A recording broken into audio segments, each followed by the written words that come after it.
हम बनाने जा रहे इमली की खट्टी मीठी चटनी। इस चटनी को आप समोसे के साथ, दही भल्ले के साथ या किसी भी चीज से ऐसे खा सकते हो।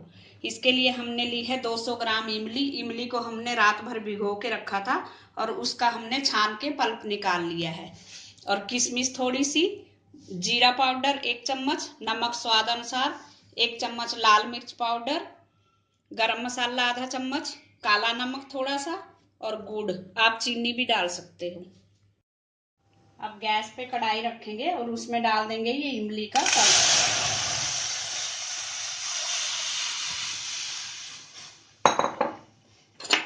और इसमें साथ में डाल देंगे गुड़ और इसको उबलने देंगे।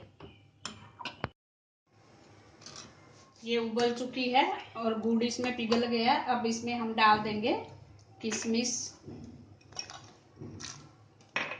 काला नमक, गरम मसाला,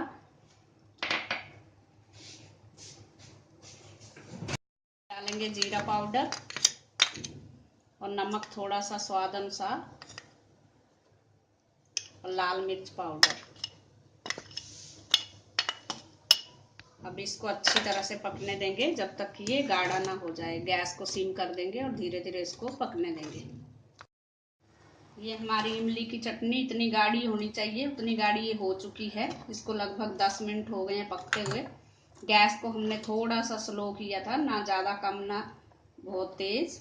अब हम गैस को बंद कर देंगे। ये ठंडी होके और भी गाढ़ी हो जाती है थोड़ी।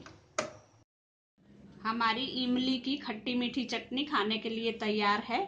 इसको आप 15 दिन तक फ्रिज में रख सकते हो, किसी जार में भर के रख दे।